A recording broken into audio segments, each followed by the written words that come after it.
Bueno, vámonos con la columna delirante y mitómano, la definición de AMLO.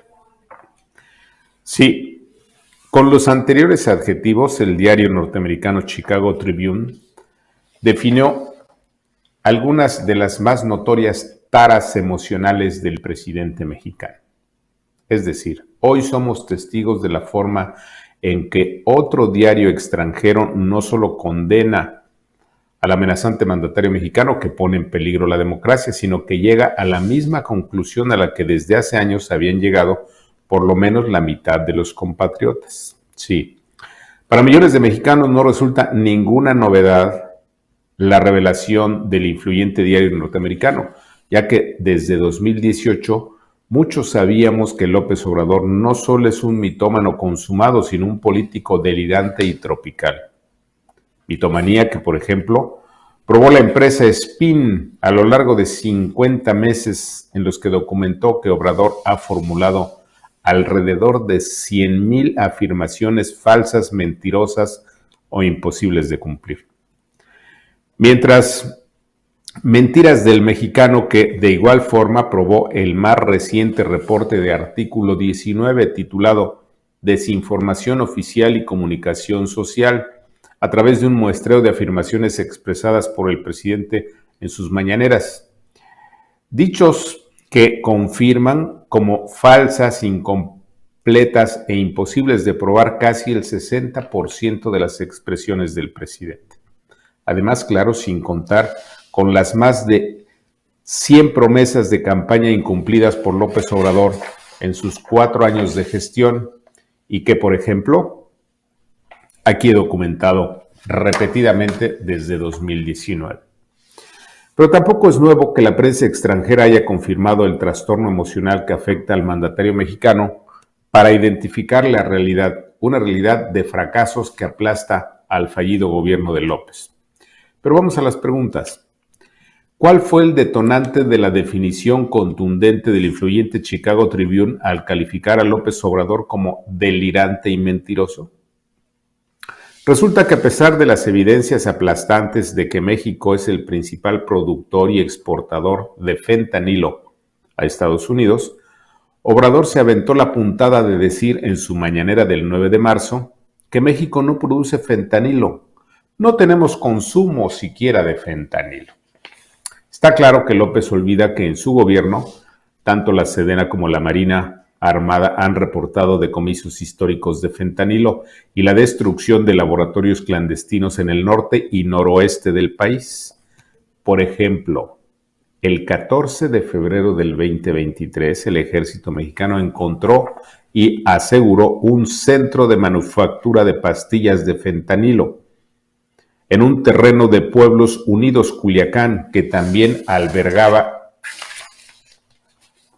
un laboratorio con la mayor capacidad de producción de metanfetamina del que se tenga registro. O sea, no había registro del tamaño de este laboratorio, era un megalaboratorio. Ahí le van los datos.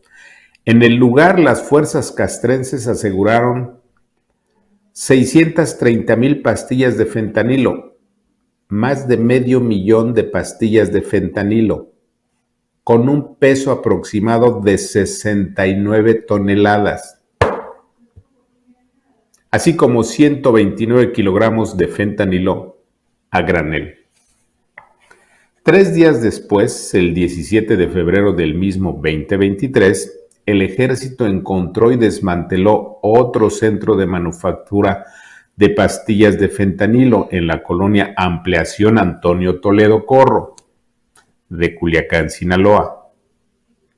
Como resultado de ese operativo fueron aseguradas 530,000 tabletas de fentanilo, el equivalente pues a otras 60 toneladas de producto. 30 kilogramos de fentanilo a granel o en polvo, además de 2 máquinas tableadoras, es decir, que hacen las tabletas, 2 máquinas revolvedoras y una prensa para la confección de pastillas. Por su parte, la DEA reportó que en México se fabrica fentanilo desde 2014. Este dato lo dieron ayer a conocer en el Senado de Estados Unidos. Por eso le digo que hay que estar atentos de la prensa extranjera. La DEA reportó que en México se fabrica fentanilo desde 2014. Pero curiosamente fue hasta el 2020 cuando esa agencia estableció con precisión que los cárteles de Sinaloa y de Jalisco están detrás de la fabricación y distribución ilegal de esa droga a Estados Unidos. En pocas palabras, los cárteles aliados del gobierno de López son los que más se han beneficiado con la fabricación y venta de fentanilo. ¿De cuánto es el moche a López y a toda su pandilla criminal? Échele cuentas. ¿Por qué entonces el presidente mexicano niega lo que tiene confirmado el gobierno de Estados Unidos? Pero hay más. Un informe oficial del Observatorio Mexicano de Salud Mental y Consumo de Drogas, esta es una dependencia adscrita a la Comisión Nacional contra las Adicciones, CONADIC, que pertenece a la Secretaría de Salud. Bueno, pues esta institución reconoció que en México ha habido un incremento descomunal del consumo de fentanilo. El primer registro de un adicto de fentanilo se produjo en 2013.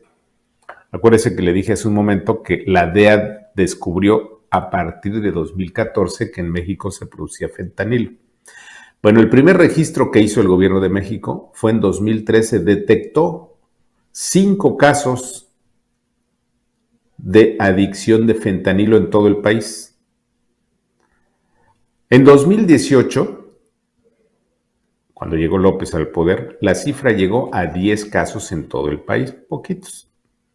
En 2019 se disparó a 25 casos, más del 100%. En el 2020 se disparó a 72 casos, el 500%. En el 2021 la cifra fue de 184, es decir, 1000 veces más en porcentaje.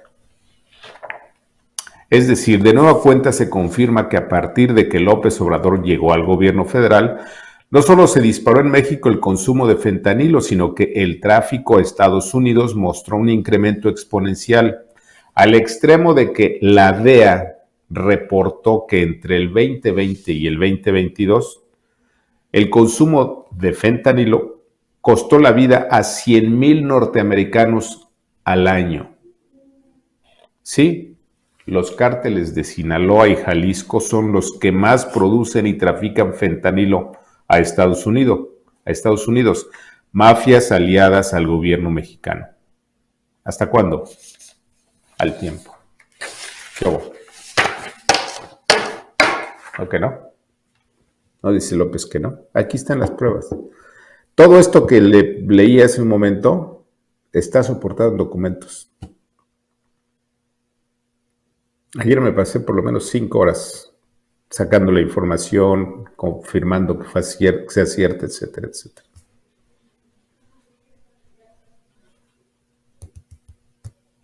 Y todavía siguen diciendo, ay, no es cierto. Farsantes.